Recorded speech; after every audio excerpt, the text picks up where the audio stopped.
કે બગદાણા પોલીસમાં ડાંગર મેડમ હતા, એ ડાંગર મેડમે ખોટું કર્યું છે. એના પછી KS પટેલને તપાસ સોંપવામાં આવી તો KS પટેલે ખોટું કર્યું. પછી કેવું થાય છે કે હવે લોકો પોલીસ પાસે જતા પહેલાં સમાજ પાસે જાય. ઘણા એવા મને ખબર છે કે રાહ જોઈને બેઠા હોય હાજી કે એક દલિત મેળો આપણે આંદોલન થાય. કેમ? કારણ કે એને પોતાની રાજનીતિ અને સમાજની કોઈ ચિંતા નથી, પણ સમાજના લોકોની અંદર એ સમજ કેળવાતી નથી કે ભાઈ અમારી પાર્ટીનો CM હોવો જોઈએ, અમારી પાર્ટીનો અધ્યક્ષ હોવો જોઈએ. આ પ્રકારનું ચાલી રહ્યું છે. પ્રેમ એના ઉપર નથી લગ્ન બોલતા. પ્રેમ લગ્ન જે મુદ્દો જે આવ્યો છે એ નવરા બેઠેલા લોકોને રાજનીતિ ચમકાવવાની વાત છે. તો જો તમને વાંધો છે તો તમારા સમાજના પુરુષો બીજે લઈને લગ્ન કરી શકે, તમારા સમાજની દીકરીઓથી તમને તકલીફ છે, પણ તમારી કહેવાથી તમારા સમાજમાં લગ્ન કરવામાં આવશે, તમારી સૂચનાથી, અને પછી એ દીકરીને દુઃખ પડશે, જવાબ લેશો તમે? તો મહિલા તમારો કોઈ એક મિલકતનો હિસ્સો નથી. મેં તમને કીધું એમ તો બધું પાછળ જ જવું છે તો આગળ જવાનું ક્યાં? વિકાસને 47ના વિઝનને 27ની ચર્ચાઓ કરવાની હોય. વિઝનરી લીડર્સની આપણે જરૂર છે જેનું વિઝન લાંબુ હોય. લગભગ દરેક સમાજની સંસ્થાઓ બનવા લાગી છે અને સંસ્થાઓનો રાફડો ફાટે છે. નમસ્કાર, સ્વમાન ન્યૂઝમાં તમારું સ્વાગત છે. હું ચિરાગ વર્ષાબેન. ગુજરાતના રાજકારણની વાત કરીએ તો ગુજરાતના રાજકારણમાં વર્ષોથી એક તત્વ ખૂબ જ મહત્વનું છે, એ છે આઈડેન્ટિટી પોલિટિક્સ, એટલે ઓળખની રાજનીતિ. અને બીજા અર્થમાં એને કહીએ તો જાતિનું રાજકારણ. તો જાતિનું રાજકારણ ગુજરાતમાં અને ભારતમાં ખૂબ જ મહત્વનું છે, કારણ કે જાતિના રાજકારણથી રાજકીય પાર્ટીઓનું સમીકરણ નક્કી થાય છે, મુખ્યમંત્રી નક્કી થાય છે, કયા નિયમો બનશે એ નક્કી થાય છે, અને બીજી ઘણી જ બધી વસ્તુઓ આ જાતિના રાજકારણથી નક્કી થાય છે. એટલે આઈડેન્ટિટી પોલિટિક્સ અને ગુજરાત એ કઈ રીતે કામ કરે છે તેના વિશે આપણે આજે વાત કરીશું. કે અને બીજા ગુજરાતની અંદર ઘણા બધા સમાજો પોતપોતાનું બંધારણ રચી રહ્યા છે અને સાથે સાથે ઘણા બધા એની અંદર ફેરફાર કરી રહ્યા છે, ઘણા મુદ્દાઓ ઉપડી રહ્યા છે. એમાં લગ્નનો મુદ્દો હોય, ભ્રષ્ટાચારમાં જાતિવાદનો મુદ્દો હોય કે ભાઈ જાતિને લાવ્યા ભ્રષ્ટાચારમાં. તેની સાથે સાથે રાજકીય પાર્ટીઓમાં રાજકારણમાં જાતિ કઈ રીતે આવે છે અને જાતિનું કેટલું પ્રભુત્વ રહે છે તેના વિશે વાત કરીશું. આપણી સાથે છે તુષાર બસિયા. તો એ પત્રકાર તરીકે એ કઈ રીતે આ જાતિ આધારિત રાજકારણને જુએ છે અને એમનું સેન્સ શું કહે છે આ જાતિ આધારિત રાજનીતિમાં, તેમની સાથે સીધી વાત કરીએ. નમસ્કાર તુષારભાઈ. નમસ્કાર. ગુજરાતમાં જાતિ આધારિત રાજકારણ, આઈડેન્ટિટી પોલિટિક્સ એ ઘણા વર્ષોથી ચાલી આવે છે. તો પત્રકાર તરીકે તમારો એક્સપિરિયન્સ શું છે કે આ જાતિ આધારિત રાજકારણ કેટલું યોગ્ય કહેવાય?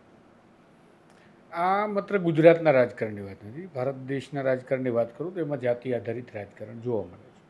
ગુજરાતના તબક્કાની આપણે વાત કરીએ અને આપણને આસપાસ દેખાય એટલા માટે કારણ કે આપણે ગુજરાતના સમાચાર માધ્યમોમાં વધારે રચ્યા પચ્યા હોય, સ્વાભાવિક રીતે આપણું સ્થાનિક. પણ છે આખા દેશમાં જાતિ આધારિત રાજકારણની એક આખી હોડ છે. અને એ જાતિ આધારિત રાજકારણ કંઈ આજકાલનું શરૂ નથી થયું. આ રાજકારણની અંદર ઘણા બધા પરિપ્રેક્ષ્યમાં જોવા જઈએ તો જ્યારે સત્તા મેળવવા માટેના પ્રયત્નો થાય ત્યારે કયા લેવલની સત્તા છે અને કયા વોટર્સની જરૂરત છે એ પ્રમાણે વિભાજિત કરવામાં આવે એ પ્રક્રિયાનો એક ભાગ છે. નાના લેવલનું ગામ હોય તો એ પ્રકારે મોટા વિધાનસભાના ઇલેક્શનમાં, એ પ્રકારે લોકસભાના હિન્દુસ્તાનમાં પછી જાઓ એટલે તમે પરિપ્રેક્ષ્યમાં ધર્મનું રાજકારણ આવી જાય, કારણ કે ત્યાં જનરલ બધાના મત જોઈએ છે. એટલે આ આઈડિયોલોજીકલ એક એજન્ડા ફેલાવવામાં આવે અને પછી આઈડિયોલોજીકલ રીતે કોઈને કોઈ પાર્ટી, કોઈને કોઈ વ્યક્તિ, કોઈને કોઈ નેતા પોતાની સાથે એક ભીડ કે સમૂહ ભેગો કરે. એ જરૂરી નથી કે ઇલેક્ટોરલ પોલિટિક્સમાં સંકળાયેલો હોય એ જ માણસ આ કરતો હોય. પાર્ટીનો નેતા હોય તો પણ કરી શકતો હોય. પાર્ટીનો નેતા નથી, ઇલેક્ટોરલ પોલિટિક્સમાં પણ નથી, તો એવું પણ બને કે એ સરકાર કે જે પાવર છે એ પાવરમાં પોતાનું વર્ચસ્વ રાખવા માટે આ કામ કરતો હોય છે. અને આ તો ખૂબ જ આગે સે ચલી આતી એની જેમ જૂની પરંપરા છે. શરૂઆતના તબક્કાની વાત કરીએ તો આઝાદી બાદ પણ એ પ્રક્રિયા આપણે જોઈ છે. સૌરાષ્ટ્ર અને ગુજરાત બે અલગ હતા ત્યારે જે કંઈ પણ થયું ત્યારે કોંગ્રેસના ખૂબ જ મજબૂત નેતાઓ હતા જે સ્વતંત્રતાની ચળવળ લડતા હતા. તો એ હું કહી શકું કે ચોક્કસપણે એ જાતિ આધારિત રાજકારણથી ચૂંટાયેલા નેતા ન કહેવાય, કારણ કે જ્યાં એક સમાજની વસ્તી હોય એના વિપરીત સમાજનો વ્યક્તિ ત્યાં જીતતો હોય કે ધર્મનો વ્યક્તિ ત્યાંથી ચૂંટણી જીતી અને પહોંચે છે સત્તા સુધી. પછી તબક્કાવાર આ બધું થયું અને 80ના દાયકાથી આ ચરમસીમા ઉપર આવી ગયું. એ પહેલાં હતું ત્યારે એક એવું કહેવાતું કે ભાઈ રજવાડાનો હોલ્ડ છે કોંગ્રેસ ઉપર, એના કારણે રજવાડાના જે વંશજો છે અથવા રજવાડાના જે લોકો છે એને પાર્ટી ટિકિટ આપે અને ચૂંટણી મેદાનમાં ઉતારે અને વોટ અંકે કરે. પણ એમાં એટલું બધું જાતિગત સમીકરણ જોવા નહોતું મળતું જે અત્યારે સિવિયર જોઈએ છીએ. અને આ બધું 80ના દાયકાથી તો ચરમસીમા સુધી પહોંચી ગયું હતું. અને આ દાયકાથી ચરમસીમા સુધી પહોંચ્યું તો એમાં ક્યાંક ને ક્યાંક એ સમયના નેતા કેશુભાઈ પટેલ, શંકરસિંહ વાઘેલા, એવા ઘણા બધા નેતાઓ હતા. આ મુખ્ય બે ચહેરાઓ હતા જેને આપણે આ વાત સાથે રિલેટ એટલા માટે કરીએ છીએ કારણ કે એ હજુ પણ આ જે તમે ચર્ચા કરી રહ્યા છો એની સાથે સાંપ્રત સ્થિતિની સાથે બેસે છે. બીજું કે એ દાયકાની અંદર જે ખામ થિયરી આવી એ પણ આ આઈડેન્ટિટી પોલિટિક્સને જોડે છે ક્યાંક ને ક્યાંક. ખામ થિયરીમાં પણ એ જ છે. આમ જોવા જાવ તો હવે એ ખામ થિયરીથી જાતિવાદની શરૂઆત થઈ એવું માનવું એટલા માટે પેલું કહેવાય થોડુંક અતિશયોક્તિ કર્યું કારણ કે ખામ થિયરી પહેલાંથી જ જાતિવાદની રાજનીતિ શરૂ કરી દેવામાં આવી હતી અને એ રાજકારણની શરૂઆત થઈ એનું પરિણામ જ જે છે એ અત્યારે આપણે કેટલીક સંસ્થાઓ, લગભગ દરેક સમાજની સંસ્થાઓ બનવા લાગી છે અને સંસ્થાઓનો રાફડો ફાટે છે. પછી એક સંસ્થામાંથી બે સંસ્થા, બેમાંથી ચાર, પછી એ 4ના 8 વિભાજન થાય અંદરો અંદર ઝઘડા થાય એટલે. અને એ પાવર પોલિટિક્સના ઝઘડાઓના કારણે સંસ્થાઓની ભરમાર છે. એટલે એ સંસ્થાઓની ભરમાર પણ આના જ કારણે છે.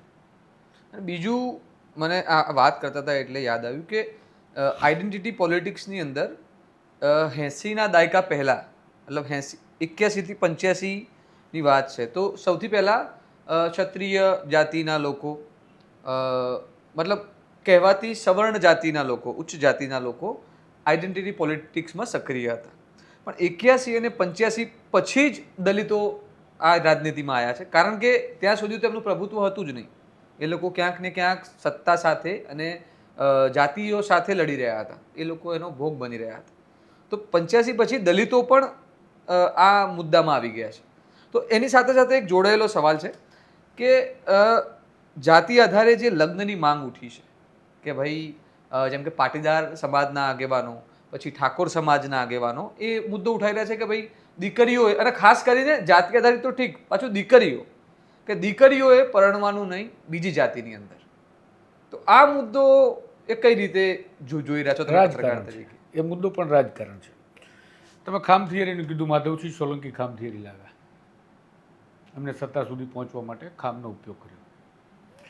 પછી ખામ થિયરી ફેલ થઈ ગઈ અચાનક અને પાટીદાર સમાજ વર્ચસ્વમાં આવ્યો.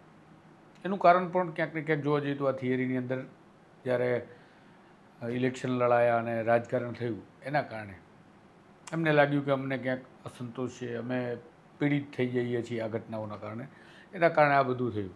પછી લીડર પેદા થવા લાગ્યા. એમને બધાને સમજાવવા લાગ્યું કે આપણે પણ સંગઠિત સમાજ બનાવવો જોઈએ અને સંગઠિત સમાજ બનાવી અને રાજકારણની અંદર પ્રભુત્વ મેળવવું જોઈએ. કારણ કે જો એક મિનિટ હું તમને ખામ થિયરીની અંદર આપણે એ કરવું જરૂરી છે કે ખામ થિયરીની અંદર જે નવા દર્શકો છે જેમને ખામ થિયરી ખબર નથી એમના માટે કે ખામ થિયરીની અંદર પટેલ સમાજને બહાર રાખવામાં આવ્યો હતો. એટલા માટે પટેલોએ જુદું એક સંગઠન બનાવવાનું નક્કી કર્યું. મેં તમારી વાતને અટકાવી, સોરી, પણ નવા દર્શકો માટે એટલે એમ તો ડિટેલમાં જો બહુ ઊંડા ઉતરીએ તો આ વિષય એટલો વિશાળ છે કે 10-15 કલાકની ચર્ચા ચાલે. કારણ કે ગુજરાતની અંદર ભાવનગરનું માનગઢ એ પણ પટીદાર સમાજના રાજકારણ માટે એક અલગ જ રીતે જોવામાં આવે છે. કારણ કે માનગઢની દુઃખદ ઘટના જે હતી એ હિંસા કહીએ તો હિંસા જ કહેવાય. એમ તો એ હિંસા પણ આ માટે થોડી થોડી જવાબદાર રહી છે. રીજન વાઇઝ પણ અલગ અલગ ઘટનાઓ રહી છે. એવા મર્ડરની કેટલીક ઘટનાઓ જે છે, વલ્લભભાઈ પટેલ આરોગ્ય મંત્રીનું મર્ડર થાય છે, ભીમજીભાઈ પટેલનું કાલાવડમાં મર્ડર થાય છે, ધારાસભ્ય હતા, પોપટ લાખા સોરઠિયા ધારાસભ્ય હતા. આ બધા પાટીદાર નેતાઓના હત્યાઓ થઈ. એની પાછળ પણ એવું છે કે એમની હત્યા પાછળ પણ એમના જાતિવાદને જોડીને જોવામાં આવે છે. હજી પણ એવા કેટલાય લોકો છે. કારણ કે આ બહુ વિસ્તૃત અને વિશાળ મુદ્દો છે. મેં કીધું આપણે ટૂંકાણમાં એટલા માટે વાત કરીએ છીએ.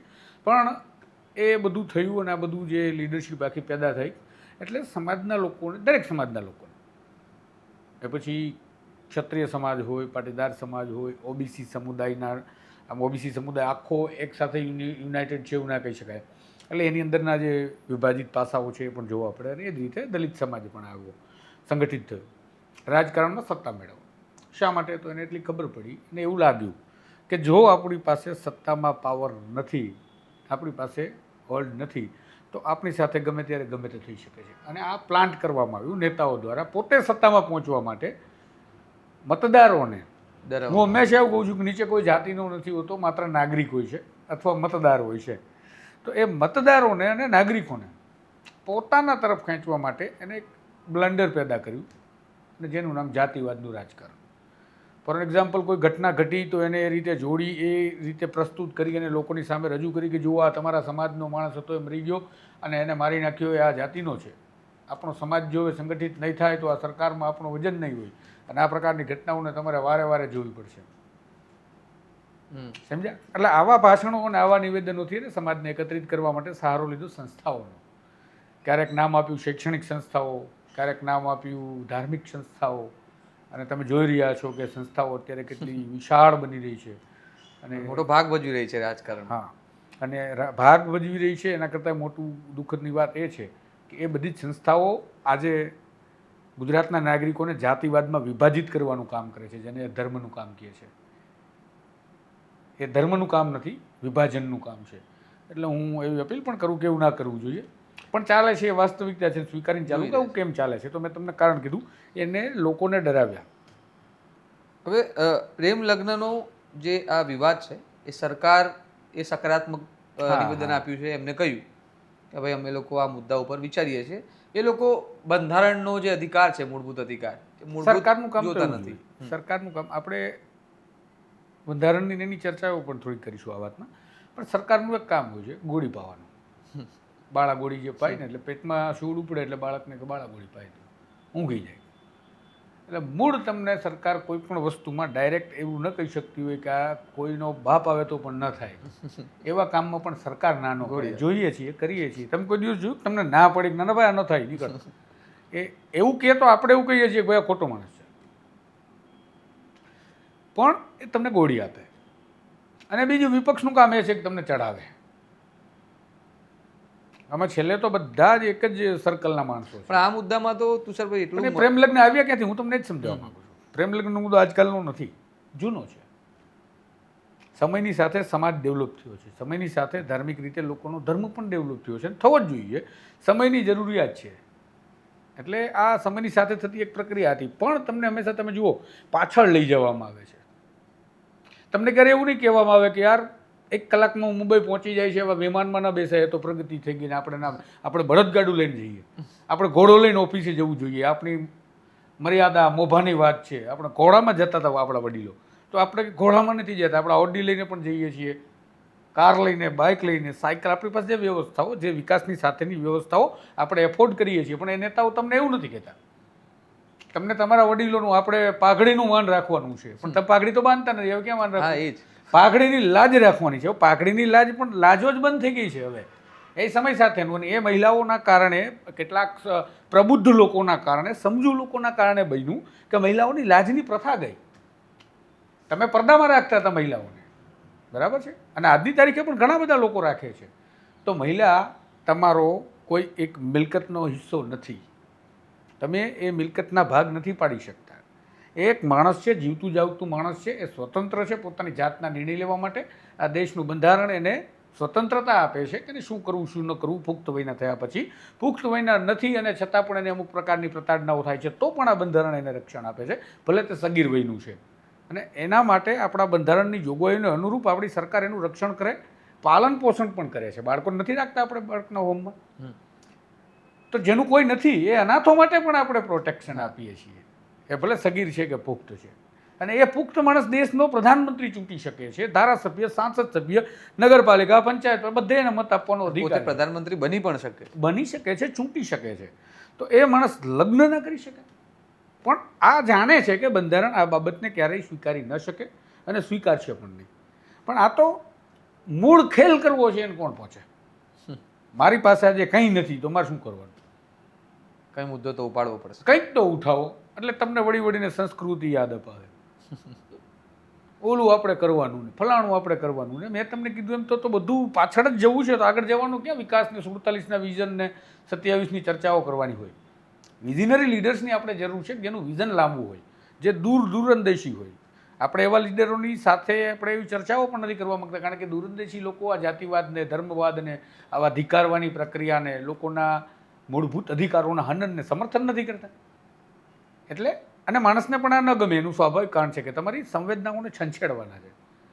તમારી દીકરી કોઈ જોડે ભાગી જાય તો અત્યારે આમાં પણ એવી કમેન્ટ કરશે કે તો તારી બેનને દઈ દે, તારી દીકરીને દઈ દે. મને ઘણી વખત મહિલાઓના અધિકાર માટે બોલવા માટે આવી કમેન્ટો વાંચવી પડી છે. પણ એ ગાંડાઓ છે, એ મૂર્ખાઓ છે કે એ લોકો જે ડરી ગયેલા લોકો છે, ડરી ગયેલા લોકો છે, જે લોકો જે ડરાવ્યા છે. તો જો તમને વાંધો છે તો તમારા સમાજના પુરુષો બીજે લઈને લગ્ન કરી શકે. તમારા સમાજની દીકરીઓથી તમને તકલીફ છે એટલે કે આજે પણ તમે તમારી સંપત્તિ મિલકત સમજો. મિલકત. એ મિલકત નથી અને મિલકત હોય તો એને ભાગ પાડી શકાય. તો પાડો ને ભાગ, કેમ નથી કહેતા? હે કે આપણા સમાજમાં બે ભાઈઓ છે પણ દીકરી એક જ છે, તો એક કામ કરું, બેને શેરિંગમાં આપો. કેમ? કારણ કે એ મિલકત નથી, એ જીવતું જાગતું માણસ છે. એ મહિલાના વેદના હોય, એને પીડા હોય, પણ બોલી નથી શકતી. અને જ્યારે જ્યારે મહિલાઓ ક્રાંતિ કરવા માટે નીકળી, ત્યારે સુપ્રીમથી લઈને અત્યાર સુધી એમાં તમે જુઓ ઓર્ડરો લાવી છે ને એના કારણે બંધારણમાં ફેરફાર થયા, કાયદામાં ફેરફાર થયા, જોગવાઈઓમાં ફેરફાર થયા. ટ્રિપલ તલાક હટાવ્યું તો ઠેકડા મારતા હતા, હવે તમને અહીંયા તકલીફ છે. આજે એ જ દ્રષ્ટિએ તમે બીજા ધર્મોમાં જુઓ તો તમે ત્યાં પણ પડદા પ્રથાનો વિરોધ કરો છો, અને એ પાછા પડદા પ્રથાને સંકુચિત માનસિકતાથી સ્વીકારે છે કે ના ના, પડદો તો અમારી માન ને મર્યાદા છે. બીજા લોકોની એ જ વાત તો પુરુષને પડદો નહીં. અને બીજા ધર્મોમાં તો ચાલે કે ભાઈ એ લોકો તો ના હોવો જોઈએ. એટલે જે આ પ્રેમ લગ્નનો મુદ્દો લઈને આવ્યો, એના સમાજના શ્રેષ્ઠીઓ આગેવાનો પ્રેમ લગ્ન કરીને બેઠા છે. એટલે આ લોકો બાનું કાઢે. અમે એવું કહીએ છીએ કે પરિવારની મંજૂરી હોય તો પ્રેમ લગ્ન કરો. હવે કયા પરિવારવાળા બીજા જાતિ તો અમને અમારા પપ્પા મમ્મી કે તમને તમારા પપ્પા મમ્મી કહેશે કે ક્યાં વોટ કરવું? ના કહી શકે. સ્વતંત્ર અધિકાર છે. તમારે શું ન કરવું, શું કરવું. આજે પણ બાળક એના પિતાને કે એની માતા એના બાળકને કિડની ડોનેશન કરવા માટે પણ કન્સેન્ટ મેળવે છે. કેમ? તો કે એ માણસ પોતાનો અધિકાર પોતાના શરીરનો, પોતાની જાતનો મેળવીને બેઠો છે. પણ આપણે આ પ્રકારના સાંસ્કૃતિક ચર્ચાઓ કરીને તમે આના વંશજો, એના વંશજો અત્યારે તો બકરી જેવા છે, એને શું કરવું?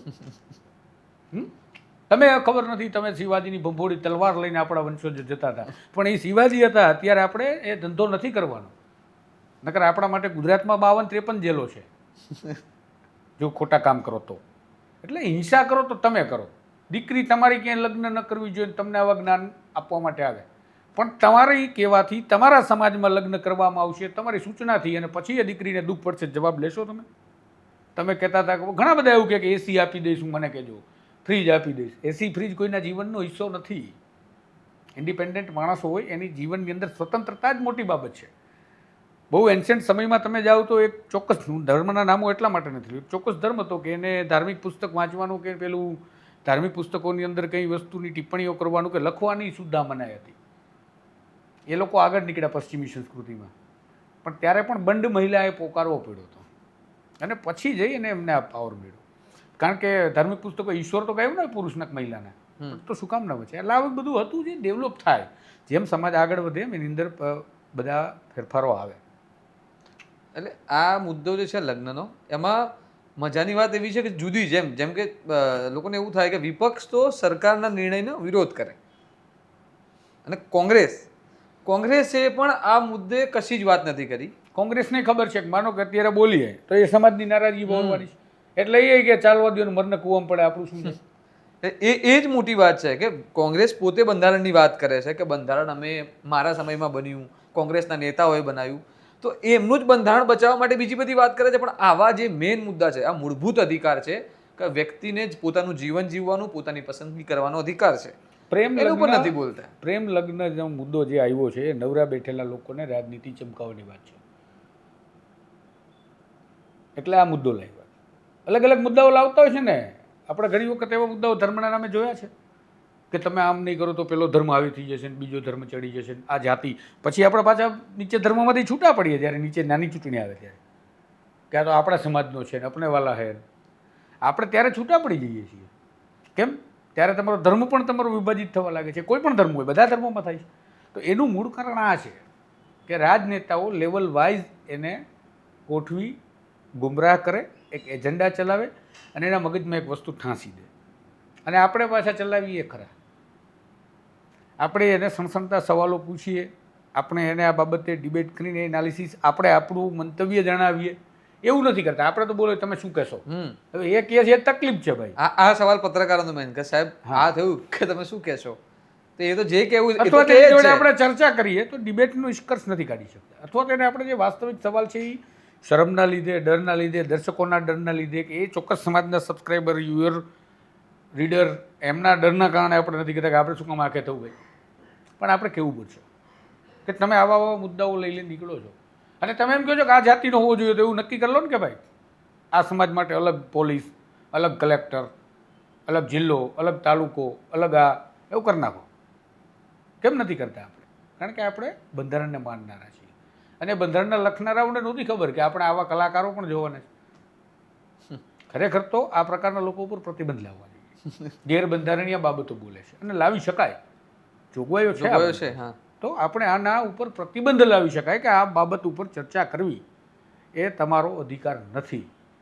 તમને તકલીફ છે તો આવો કોર્ટમાં કરો, દલીલ કરો, માંગણી સરકાર સાથે કોરસ્પોન્ડન્સ કરો, તમે વાત કરો, ચર્ચા કરો, અને સરકાર રેડી થાય છે ને કાંઈ લાવે છે એને પાછા પડકારો બધું થાય. જાહેરમાં તમે મંચ ઉપર આવીને ઘરે ઘરે જઈને એવું કહો કે ભાઈ આવું નહીં કરવાનું, એ એમ કહે છે કે આટલા બધા પ્રેમ લગ્નમાં તકલીફ છે. મેં તમને અગાઉ કીધું એમ કે બહારથી તમે તમારા પુરુષો લગ્ન કરે એનું તકલીફ નથી. બીજું મરજી તકલીફ મરજીથી કરે તો પ્રોબ્લેમ નથી, પાછું એવું કહે છે. હવે મરજીથી કરે કે ન કરે એ પર્સનલ કોઈના ઘરનો પ્રશ્ન છે. અને બીજું કે એરેન્જ મેરેજની અંદર પણ તકલીફો થાય જ છે ને, મોટા ભાગના કિસ્સાઓ કેટલા બધા છે. આપણે તો મેં એટલે જ કીધું આવા લોકો જે એસી ફિટ કરવાની જવાબદારી લઈને કેવું છે, કોઈ દીકરી દુખી જાય સીધી મારી ઘરે. બીજું કે જે એની દીકરીને કે એના બેનને કે એના કોઈ પણ મહિલાને સંપત્તિ સમજતા હોય તો એને શેરિંગ આપવું જોઈએ. આપો એટલે ખબર પડે તમને. પણ એ બાબતો જેમ બંધારણીય છે એમ આ બાબતે બંધારણીય છે.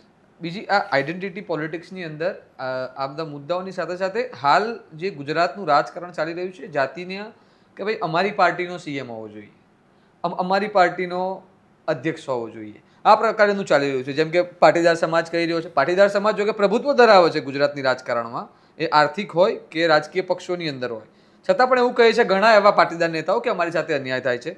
બીજું કે અત્યારે જે બગદાણાનો મુદ્દો ચાલે છે એમાં કોળી સમાજ કહે છે કે અમારી સૌથી વધારે મત બેંક છે, તો કોળી સમાજનો એક ઠાકોર સમાજનો કોળી સમાજનો એક સીએમ હોવો જોઈએ. તો આ પ્રમાણે બધા જો જાતિના લોકો આ પ્રમાણેની માંગણી કરશે તો પહોંચીશું ક્યારે વ્યવસ્થિત માણસ સુધી? જાતિવાદના આધારે માંગણી થાય અને જે ચર્ચાઓ થાય એનું મેં તમને ફરી વખત તમને એ જ વાત કરીશ કે આ માત્ર ને માત્ર એક એજન્ડા આધારિત પોતાનું રાજનીતિ ટકાવી રાખવા માટે હોય. એક તમને ચણાના જાળવે ચડાવે કે અહીંયા મંદિરની સ્થાપના કરવામાં આવશે, બરાબર, ફલાણાથી ઊંચું પલાથી પોળું મંદિર હશે, તમે ચિંતા ન કરો. પછી ફંડ પાછું સરકાર સમાજ ઉઘરાવીને આપે, એ ફંડથી એ સંસ્થાઓના 5-25 લીડર બને અને સરકારમાં એના કામ કરાવે, સરકારને ડરાવે કે ચૂંટણી આવે છે ભાઈ, અમારા કામ નહીં થાય તો અમે અમારી કોમને કહી દઈશું, અમારા સમાજને કહી દઈશું કે ભાઈ આપણે સમાજ આમ છે તેમ છે, આપણે વોટ નહીં આપવું આ પાર્ટીને. એટલા માટે પ્રભુત્વ રાખવા માટે આ લોકો આપણે પેલું કહીએ ને બેલેન્સ કરવા માટે વજનિયાનું કામ કરે, પોતાના ધંધાના બેલેન્સ કરે સમાજના વજનિયાથી. એટલે એ જે જરૂર પડે ત્યારે કાઢે, જરૂર પડે ત્યારે આવે. પછી આવી કોઈ ઘટના આવે એટલે આવે. તો કઈ કોળી સમાજની વાત છે તો નવનીત બાલદિયા એકલા પીડિત કોળી સમાજમાં જ થયા, પણ આ ઘટના ટ્રિગર થઈ એટલે જેને સમજાવ્યું છે કે આ ટ્રિગર થયું છે ને અને તક છે ઝડપી લેવાય, એમણે એન્ટ્રી કરી દીધી, મેદાને આવી ગયા. પાટીદારોમાં દીકરીમાં દેવી કે ન દેવી એનું રાજકારણ કરવાવાળી ગેંગ છે તો કેમાં પડી જાવ આપણે? ભ્રષ્ટાચારની બાબતમાં પણ જાય. વરુણ પટેલ એ લોકો, રાજેન્દ્ર પટેલ આઈએએસ છે અને એ પટેલ છે એટલે ભ્રષ્ટાચાર કે અમે ઘરમાં 2 લાફા મારીશું, એમનું જાહેર નહીં વેતન પણ એ કે આપણે એને કંઈ નહીં કરવા દઈએ. કાલ બળાત્કાર કરશે તો શું વરુણ પટેલ એને એમ કહેશે કે અમે ઘરે એને સમજાવી દઉં તમે રહેવા ના હોય યાર. એટલે આવી ઘટનાઓ દરેક સમાજ સાથે બને છે, દલિત સમાજ સાથે પણ બને છે ને એના નામે પણ રાજકારણ થાય છે. ઘણા એવા મને ખબર છે કે રાહ જોઈને બેઠા હોય હા કે એક દલિત મેળો આપણે આંદોલન થાય. કેમ? કારણ કે એને પોતાની રાજનીતિ અને સમાજની કોઈ ચિંતા નથી, પણ સમાજના લોકોની અંદર એ સમજ કેળવાતી નથી કે એમનો જાકારો આપવાનો હોય, એને બોલાવવાના ના હોય, એમને એમ કે મંદિર બનાવું તો કે બનાવો તમારે. પણ આપણને ગુમરાહ કરવાની સમયાણા અને સમારોહ ને યજ્ઞ ને તંત્ર ને મંત્ર ને ફલાણું ઢીકડું કાર્યક્રમ ચાલુ રાખવાના, જેથી કરીને તમે ગુમરાહ થાઓ. અને તમને પછી કેવું થાય છે કે હવે લોકો પોલીસ પાસે જતા પહેલાં સમાજ પાસે જાય. ખામી પાછી તંત્રની પણ છે અહીંયા બ્યુરોક્રેસીનો પ્રોબ્લેમ છે. કારણ કે બ્યુરોક્રેસીમાં આખરે વિચારધારા સમાજવાદી જ બેઠા છે. કારણ કે અહીંથી જ ગયેલા લોકો છે. એટલે એ કામ નથી કરતા. પોલીસ આજે ફરિયાદ લઈ લીધી હોત અને નવનીત બાલદે સાથે ખોટી ના કર્યું હોત તો આટલું કોળી સમાજને પરેશાન થવું પડત. કોળી સમાજના મંત્રી તંત્રીઓને બધાને જવું પડ્યું હોત. આટલું બધું થયું અને પોલીસે ખોટું કર્યું છે એ હવે નક્કી થાય છે. કારણ કે એસઆઈટી વધારાના આરોપી પકડી લાવે છે. તો એનો મતલબ કે બગદાણા પોલીસમાં ડાંગર મેડમ હતા, એ ડાંગર મેડમે ખોટું કર્યું છે. એના પછી KS પટેલને તપાસ સોંપવામાં આવી તો KS પટેલે ખોટું કર્યું અને એને ખોટું કર્યું એટલે એસઆઈટીની રચના ત્યારે થઈ જ્યારે સમાજ બહાર આવ્યો ને કોળી સમાજે માંગણી કરી ન્યાયની અને સરકાર પર એવું નેતાઓએ દબાણ સર્જ્યું કે અમારો સમાજ જો ખફા થશે તો તમારે ચૂંટણીની અંદર આનો ખામિયાજો ભોગવવો પડશે. એટલા માટે જઈ સરકારે કીધું કે એસઆઈટી કરી નાખો. હવે એસઆઈટીની રચના થઈને નવા આરોપી પકડાના ઇન ધ સેન્સ કે નીચે બે ખોટા હતા. તો અત્યારે તંત્રએ સેલ્ફ કોગ્નિજન્સ લેવું જોઈએ અને એને કોગ્નિજન્સ લઈ અને આ બંને પીએની સામે કાર્યવાહી કરી નાખવી જોઈએ.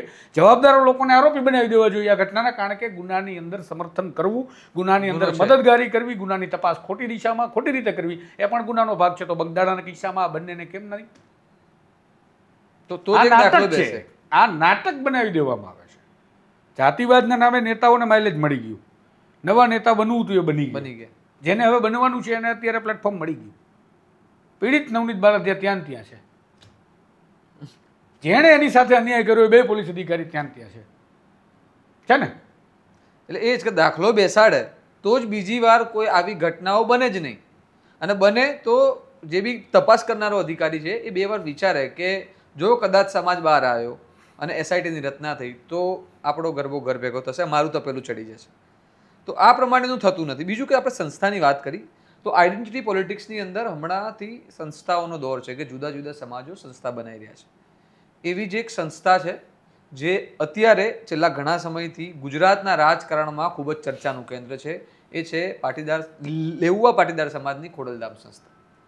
હવે એ સંસ્થા વિશે એવું કહેવાય છે કે ગુજરાતનો CM એ લોકો નક્કી કરી શકે છે. અને શરૂઆતમાં એવું પણ હતું કે નરેશ પટેલ CM બનવાના છે.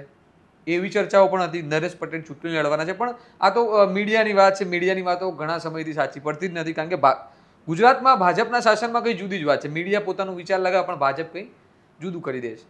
તો એ ખોડલધામ સંસ્થા પણ આ જ રીતે બની હશે એનું થોડી હિસ્ટ્રી. અને બીજું કે અત્યારે જે ખોડલધામ સંસ્થાના જે પ્રમુખ બન્યા છે આપણા પૂર્વ મુખ્યમંત્રી આનંદીબેન પટેલના પુત્રી, તો એમનું પણ એક ચર્ચા ચાલી રહી છે કે એક પણ ટૂંક સમયમાં રાજકારણમાં મોટો બદલાવ લાવી શકે છે. જોકે એમને આ નિવેદન નકાર્યું છે. મતલબ એમને નકાર્યું નથી, એમને એવું કહ્યું છે કે એમને ના પણ નથી પાડી ને હા પણ નથી પાડી. તો એ વિશે આપનું શું ગણિત થાય છે પત્રકાર તરીકે? તમે આ સંસ્થાની અત્યાર સુધી જે વાતો થઈ રહી છે એને કઈ રીતે જુઓ છો? એમાં આ બાબતની અંદર પ્રેસ કોન્ફરન્સની અંદર મેં સાંભળ્યું કે અમે ટિકિટો માગવા માટે ને આ બધું માટે નથી કરતા. પણ એવા તમારી ઉપર આવા સવાલ થાય શું કામ? પોલિટિકલ ઇન્ટરફેર તમારું નથી રહ્યું એવું કેવી રીતે કહી શકાય? રાજકોટના ધારાસભ્ય રમેશ ટીલારા એમની ટિકિટ લેવા માટે નરેશ પટેલે ચાર્ટર વિમાનમાં આવી અને અમિત શાહ સાથે મુલાકાત કરી અને ભરત બોગરાની ટિકિટ કપાણી. આ સમાચાર મેં ચલાવ્યા હતા. તો નરેશ પટેલનો એવો તો કયો વજન? એ સમાજનો વજન છે. અને લોકો આ બધી વાતોમાં ભૂળવાઈ જાય. લોકોના કામ કેવા નાના નાના હોય કે સાહેબ પોલીસ સ્ટેશનમાં આ કામ છે, ઓલી અરજી આપી છે ને એટલું જ એની કેપેસિટી છે. અને સાહેબ બોલું વહેલું થઈ જાય એવું કરાવો ને હવે એમાં ધક્કા બહુ ખવડાવે છે. એટલે એના ચૂંટાયેલા નેતા ખાલી ફોન કરી દે એટલે એને એમ થાય કામ થઈ જશે. પણ આ લોકો એ ભોળા સમાજનો ઉપયોગ કરી અને કેવડા કામ કરાવતા હોય છે. પોતે અધિકારીઓની માંગણી કરીને મુકાવતા હોય છે. એ આ નાના લોકોને ના ખબર હોય. એટલે એ લોકો આ બધાને મસીહા સમજે, ભગવાન સમજે. પોલિટિકલ ઇન્ટરફેર જો ખોડલધામની પર્ટિક્યુલર વાત કરીએ નથી કરતા, આપણે માની લઈએ, તો પછી રાજકીય પ્રકારની ચર્ચાઓમાં જવાય જ નહીં. અને રાજકીય નેતાઓ આવે અને તમારે આગતા સ્વાગતા કરવી પડે એવો ધંધો જ ના કરે. કારણ કે ભગવાનના ધામને તમે ઈશ્વર માનો છો અને સૌથી ઉપર છે, બાકી બધા એની નીચે છે, અને એના નામે વેપાર ન કરાય એવું જો તમને તમારો ધર્મ શીખવે છે તો જેને આવવું હોય એ પગે લાગે, જેને ન આવવું હોય ન લાગે, પગે લાગવાવાળો જતા લાગીને વયો જાય. ત્યાં સન્માન બનાવીને પેલું કરીને સોશિયલ મીડિયાનો પ્રચાર કરી અને એને ભગવાન બનાવવાની જરૂર શું છે? એવી કઈ જરૂર છે? તમારે આજે મંદિર જ બનાવવું છે. કેટલા દેવદેરા પડ્યા છે રસ્તા ઉપર, તમે નીકળો તો મંદિર દેખાય, નાની મોટી દેરીઓ દેખાય. તો ત્યાં કેમ કાંઈ નથી થતું? કેમ કે ત્યાં યુનિયન નથી, ત્યાં કોઈ સંગઠિત હજી પોતાના હિત સાધવા માટે બેઠેલો લીડર નથી. ત્યાં બેસે તો ત્યાંય થઈ જાય. આવું દરેક ધર્મમાં થાય છે, માત્ર ખોડલધામની વાત કરાય એવું નથી. હવે અત્યારે અનારબેનને લાવ્યા એટલે બધા કહે કે એમને મુખ્યમંત્રી તરફ આમ ને પેલા માટે આ પ્રેશર કરશે ને તે કરશે ને, અથવા તો આ થયું. તો એમાં તો જેનીબેન નહીં જોઈ રહ્યા છે, એ કોંગ્રેસના, એમને પણ ટ્રસ્ટી બનાવ્યા. અને નરેશભાઈ કીધું એમ કે અનારબેનને સંગઠનના પ્રમુખ બનાવ્યા છે. એટલે તમે જુઓ, કેડર છે. ખોડલધામ પાસે વિદ્યાર્થી પાંખ છે, ખોડલધામ પાસે આ એક સંગઠન છે, વોર્ડની સમિતિઓ છે, તાલુકા જિલ્લાની સમિતિઓ છે. તો આટલું કેડર બેઝ મંદિર શું કામ ચાલે? તમે મને એ સમજાવો કે ખોડિયાર માના આશીર્વાદ બધા સુધી ઓટોમેટિક પહોંચી જાય, કારણ કે એ માં છે. તો તમારે આટલા બધા એજન્ટો કેમ વચ્ચે રાખવા પડે? કંઈ નથી કરવું તો ખોડિયારમાં આશીર્વાદ દઈ આવશે, સારા કામ કરો તો, નકર નહીં આપે. એટલે આ બધું તર્કબદ્ધ લોકો સમજી શકે, પણ જેમને આસ્થાથી ભરમાવવામાં આવે, ધર્મના નામે ભરમાવવામાં આવે, એને એવી ખબર પડે.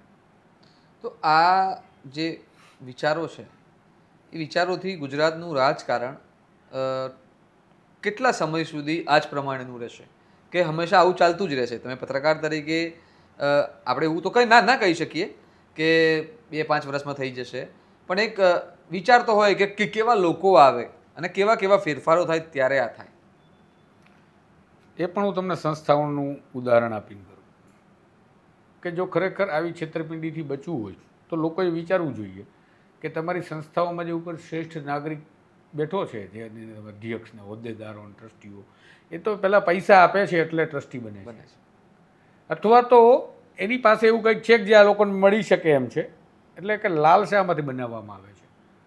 બાકી જે માણસ પાસે 2 વીઘા 5 વીઘા જમીન હોય અને 20-15 લોકોનું ભરણ પોષણ કરતો હોય, એવો નાનો માણસ આ સંસ્થાઓનો અધ્યક્ષ તમે ક્યારેય કેમ નથી જોતા?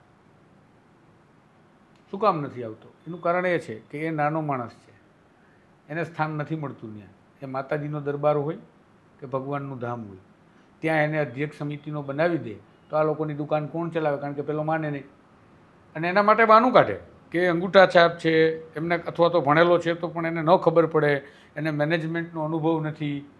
તમે બધા મેનેજમેન્ટ ગુરુ હોય તો એટલું સમજાય કે 2-5 વીઘા ટૂંકી જમીનમાં 15-20 જણાનો પરિવાર ચલાવીને લગ્ન પ્રસંગો કાઢી નાખતો હોય ને, એનાથી વધારે હોશિયાર તમે નથી, એનાથી ડબલ મૂર્ખ તમે છો.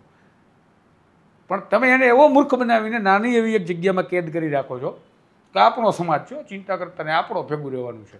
એવા કેટલાય કિસ્સા એ જ સમાજોમાં હશે, દરેક સમાજની વાત કરું છું, કે એમના કેટલીક વખત આ જ સમાજના લોકોએ એમનું અહિત કર્યું હોય, જેને આગેવાન માનતો હોય, પણ ત્યારે એકલો બળવો પોકારે જ કોઈ સાંભળે નહીં. કારણ કે ભક્તિ હંમેશા લોકો જેની પાસે પાવર છે એની આજુબાજુમાં વીંટળાઈને રહેવાનું પસંદ કરે. એટલે જ્યારે ઓલો અવાજ ઉઠાવે ત્યારે એની બાજુ કોઈ ન હોય, એકલો પડી જાય, એટલે એને સમાજમાંથી બહિષ્કૃત કરવાનો ડર બતાવવામાં આવે, એટલે એને ડરના કારણે કંઈ બોલવું નથી. એટલે આવી સંસ્થાઓમાં સામાન્ય રીતે નાગરિકો સમજી લેવાનું કેમ તમારો નંબર નથી લાગતો. બીજું, જાતિવાદના રાજકારણથી જાકારો ક્યારે મળે? જાતિવાદના જાકારો મેળવવા માટે ગાંધીએ કીધું હતું બહુ સરસ કે હૃદય પરિવર્તન જરૂરી છે. કાયદો પૂરતો નથી. કાયદો દલિતો માટે કેટલો સરસ છે, પૂરતો છે? કાયદો તો પૂરતો છે, પણ એની લોકો કામ એ પ્રમાણે નથી કરી રહ્યા. પૂરતો તો કાયદો છે જ દરેક સમાજ માટે, આને પહોંચી વળવા માટે કાયદો પૂરતો નથી. તમે આજે પણ દલિત સાથે ડિસ્ક્રિમિનેશન કરો છો. દલિતની અંદર તમે જાઓ તો પાછા એમાં પણ જાતિવાદ છે. તો આ ડિસ્ક્રિમિનેશનની જે વાત છે એ કાયદાથી સોલ્યુશન ન થાય, હૃદય પરિવર્તનથી થાય. ક્યારે થાય? તો ધારાસભ્ય એવું વિચારે કે મારો મતદાર છે, મારે એનું કામ કરવું પડે. સાંસદ એવું વિચારે, અધિકારીઓ એવું વિચારે, મારી સામે આ ઊભો છે એ ફરિયાદી છે, મારી સામે ઊભો છે એ આરોપી છે. ભલામણ કરનારો કોઈ પણ મને કહેતો હોય કે આપણા સમાજનો છે સાહેબ, ધ્યાન રાખજો, મારે ના રખાય.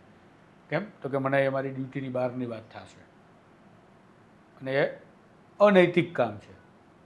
નૈતિકતાને જોઈને મારે ન કરવું જોઈએ. અને ભગવાનના નામે મૂર્ખ બનાવવાનું બંધ કરી દેવું જોઈએ. ભગવાન હોય, મંદિર હોય, મસ્જિદ હોય, બધાના નામે મૂર્ખ બનાવવામાં આવે છે, એ બંધ કરી દેવું જોઈએ. બીજી એક વાત છે કે આઈડેન્ટિટી પોલિટિક્સ એ બ્યુરોક્રેસીમાં પણ છે. આપણે જોયું છે ઘણીવાર એવા આક્ષેપો લાગે છે કે ચોક્કસ અધિકારીઓ ચોક્કસ સમાજના અને પોતાની સમાજના અધિકારીઓને જ લે છે. તો આ મુદ્દે પણ જો કે બ્યુરોક્રેસીમાં તો એવું ના હોવું જોઈએ, પણ આ તમે કહ્યું કે એ નેતાઓ જ કરે છે. જેમ કે પાટીદાર સમાજનો નેતા હોય તો એ વિચારે કે ભાઈ પાટીદાર સમાજનો કોણ છે તે માણસને લાવે. તો મેં એવો કિસ્સો જોયો છે કે ઘણા અધિકારીઓ છે એ લોકો પોતાની જાતિના લોકોને જ આગળ વધારવા માટે બીજાના જાતિના લોકોને ટાર્ગેટ કરે છે. તો એવો કોઈ કિસ્સો તમે જોયો છે, તમારા ધ્યાને આવ્યો હોય? હવે નામજોગ પડવા માટે ઘણા બધા જોયા છે, પણ નામજોગ પડવા માટે ફ્રી હું તને કહું કે આપણે નામમાં ન પડવું જોઈએ એવા ઘણા કિસ્સા છે. અને એવા ઘણા કિસ્સાના ભોગ અત્યારે કેટલાય લોકો બની રહ્યા છે. એવું નથી કે જાતિવાદ બ્યુરોક્રેસી નથી, ધર્મવાદ જાતિવાદ બધું છે. પણ એવું ઘૂસવાનું કારણ શું? મેં કીધું એમ ફરીથી નીચેથી સડો છે એ ઉપર લગી આવવાનો છે. એ જ મંત્રી ભલામણ કરીને કે તો અહીંયા જ જોશે બા આપણે ત્યાં નહીં ચાલે, અમારા સમાજનો અહિત કરે એ માણસ અમને અમારા સમાજ માટે નથી પસંદ. કેમ તો કે પહેલાં અમારા સમાજનો ઓલો આરોપી પકડાયો હતો ને ત્યારે એને બહુ એના વિરુદ્ધમાં ટાઈટ પેપર કર્યા હતા, મેં ફોન કર્યો તોય. એટલે એવું બધું હોય. એટલે એ જે બાયસનેસ છે એ બાયસનેસ માત્ર જાતિ પૂરતી નથી, માણસ પ્રત્યે પણ બાયસ છે. વાતો નૈતિક મૂલ્યોની કરવી સારી સારી, પણ માણસ ખાલી જાતિથી નહીં, માણસ પ્રત્યે પણ બાયસ છે. કારણ કે જો એ બધી જાતિઓના જેટલા ભાગલા પાડીને જે સંસ્થાઓના તેના આયોજનો ચાલે એના આટલા વિભાજન થયા હોય, ન થયા હોય, તો એના નેતા બનવા માટે આટલી લડાઈ થતી હોય, એની અંદર પણ બાયસનેસ કેવી રીતે ઘૂસતી હશે? ઘૂસે છે ને. પણ પછી એવું આવે કે અમારા ગામનું, પછી અમારી પોળનું, પછી બ્લડ લાઈન જોવે કે અમારી બ્લડ લાઈનનું. એટલે એમાં પણ તમે એવું માનો કે શાંતિ મળે છે? નથી મળતી. પણ આ તો જ્યારે એટેકિંગ મોડમાં આવવાનું થાય ત્યારે બધા એક થઈ જાય. છેલ્લે તો આપણે માણસો પ્રાણી જ છીએ ને, સામાજિક પ્રાણી.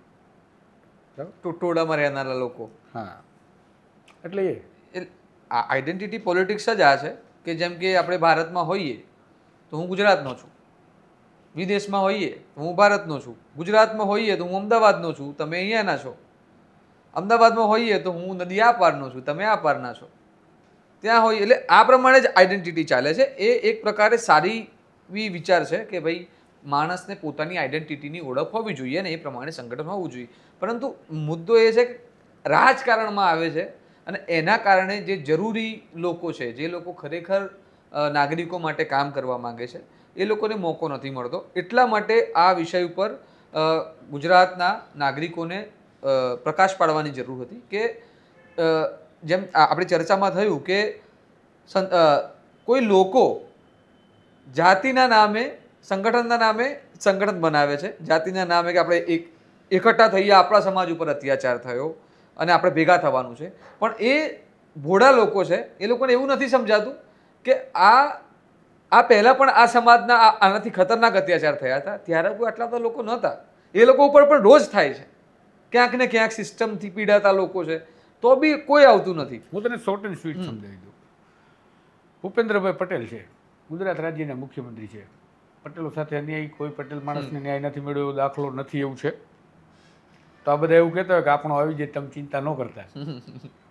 એ કઈ રીતે કહી શકે? સંસ્થાઓના વડા હોય કે જે કંઈ પણ રાજનેતા હોય, સાંસદ, ધારાસભ્ય, મંત્રી, બરાબર, કાપડાવાળા હોય ગયો મુખ્યમંત્રી, એવું કહી દઈએ કે આપણાવાળા આવી ગયો, ફરિયાદ ન લે તો તમારે આ થઈ ગયું, તે થઈ ગયું. ક્યાંય કેટલાય પીડિતો પટેલ છે, નથી? રોજ સિસ્ટમના પીડિત બને છે લોકો. બરાબર છે. આપણા સમાજના મંત્રીઓ જાજા આપી દીધા, 7 થયા પટેલ સમાજના. તો પણ હજુ પટેલ સમાજના કેટલાક તો એવા કેટલા, હું એમને વગર કાંઈ અભ્યાસે કહી દઉં કે એવા કેટલાય પટેલના પીડિત લોકો રખડતા છે. અમારી ફરિયાદ નથી લેતી, અમને કલેક્ટર સાંભળતો નથી, અમારા વિસ્તારમાં આ નથી થતું, અમારું ડેવલપમેન્ટ ને અમારા વાડીનો રસ્તો અને અમારો કેસ ને આવા 50 પ્રશ્નોથી પીડિત હશે. આ લોકો તો સત્તા સુધી પહોંચવા માગે છે, જે તમને ભરમાવે છે દરેક જાતિ માટે. દલિતમાં તમે જોઈ લો, ઓબીસી લીડર ખામથી લઈ આવ્યા, શું થયું? આદિવાસી લીડર પણ લાવ્યા, તમે શું થયું? આદિવાસીની સ્થિતિ સુધરી ગઈ? દલિતોની સ્થિતિ સુધરી ગઈ? હવે કોળી સમાજમાં એક નવી માંગ ઉઠી કે અમારે મુખ્યમંત્રી આવી જાય. તમારે ભૂપેન્દ્રભાઈ જોઈ લેવાના. અને પછી પછી પટેલ નક્કી સમાજના જે છેવાડાનો માણસ પટેલ સમાજનો માણસ છે, જે એની સ્થિતિ જોઈ લેવાની, એટલે તમને ખબર પડે કે તમારો માની લ્યો કાલ મુખ્યમંત્રી બની જાય શું થાય. આખરે નાગરિકનું દબાણ ત્યાં કામ કરે છે સરકારમાં, ચોક્કસપણે સમાજનું નથી. આ કોળી સમાજના નવનીતભાઈ હોય એમના ઉપર આ થયું, અથવા તો પાયલ ગોટી ઉપર જે કાંઈ અમરેલીમાં થયું આ બધું થયું, ત્યારે પટેલ સમાજ ભેગો થાય, એમાં કોળી સમાજ ભેગો થાય. એના કરતાં બધા જ નાગરિક ધર્મ સ્વીકારીને કે ભાઈ નવનીતભાઈ જોડે આ ના થવું જોઈએ. એ બગદાણા ગામના લોકો, એ ભાવનગર જિલ્લાના લોકો, એમની આસપાસના લોકો બધા ભેગા થઈ ગયા હોય કે નવનીતભાઈના મામલામાં તપાસ થવી જોઈએ, નહીં ચલાવી લેવામાં, તો ક્યાં બિચારા કોળી સમાજને ભેગું થવાની જરૂર હતી? આ પાયલ ગોટીમાં આવું હતું તો પટેલ સમાજના લોકોને ક્યાં આવું કંઈ કરવાની જરૂર હતી? પણ એ ન કરી શક્યા. નાગરિક ધર્મ આપણે ચૂકી ગયા, એટલે મોકો મળી ગયો તકવાદી જાતિવાદીઓને. એટલે આપણે નાગરિક ધર્મ સમજીને ગમે ત્યારે અન્યાય કોઈને તરફ થાય, એને કયો જાતિનો, કયો માણસ, કઈ ઉંમરનો, કયા ગોત્રનો, કઈ ભાષાનો એ નથી જોવાનું, માણસ તરીકે જોવાનું છે. અને આપણો નાગરિકનો ધર્મ જોવાનો છે. અબોલ પશુઓ માટે અને પંખીઓ માટે તમે બોલવાની વાત કરો છો, એને ખવડાવવાની તમે વાત કરો છો, એને ફીડ કરો. તમારો માણસ છે એની અન્યાય થતો હોય, એમની ઉપર અત્યાચાર, આ રીતે મારામારી, આવી રીતની ઘટનાઓને અંજામ, અને પછી પોલીસ જે છે એ મૂર્ખા બનાવે તપાસમાં, તો સામાન્ય નાગરિકો સમજી લેવાય કે આ માત્ર આ વ્યક્તિ જોડે નહીં, કાલે મારી જોડે થશે. અને એ ડરનો જ ઉપયોગ આ સમાજના જાતિવાદી તકવાદી લોકો કરે છે. પણ એને નાગરિક ધર્મ નથી શીખવતા. એને નાગરિક ધર્મ શીખવી દે, એમની દુકાનો બંધ થઈ જાય, શટર પડી જાય, સંસ્થાઓના ઘર ભેગા થઈ જાય. બાળકોની પુસ્તકમાં પેલું પેજ હોય છે અત્યારે પ્રતિજ્ઞા, એમાં પ્રતિજ્ઞાની સાથે સાથે અત્યારે બંધારણનું આમુખ મૂકવામાં આવે છે. હા અમુક. તો એ હું જ્યારે બાળકોને સમજાવતો હોય ત્યારે હું એ લોકોને એમ કહું છું, સૌથી પહેલાં ચોપડી સમજાવતો હોય કે સૌથી પહેલાં તમને આમુખ એટલા માટે આપવામાં આવ્યું છે કે તમે આ સમજો અને પછી શિક્ષણ લો, એટલે તમે આના પછી ક્યાંય પણ તમને તકલીફ નહીં પડે. તો સમાજના લોકોને પણ એ જ વાત છે કે તમારી જાતિ, તમારા ધર્મનો ગર્વ, જે તમને ગૌરવ હોય એ હોવો જોઈએ, સ્વાભાવિક છે, અને તમે એનો ગૌરવ લો. પરંતુ ભારત દેશનું બંધારણ એ સૌથી મહત્વનું વાત છે અને પ્રાથમિકતા છે આપણી.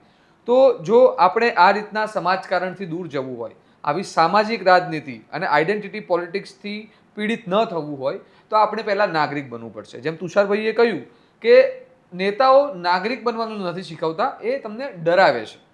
તો આપણા રાજ્યમાં અને આપણા દેશમાં બદલાવ ત્યારે જ આવશે જ્યારે આપણે બંધારણને મહત્ત્વ આપીશું, અને કોઈ નેતાઓને, કોઈ રાજકીય પાર્ટીઓને નહીં, કોઈ સંસ્થાને નહીં, ખાલી ને ખાલી બંધારણને મહત્ત્વ આપીશું.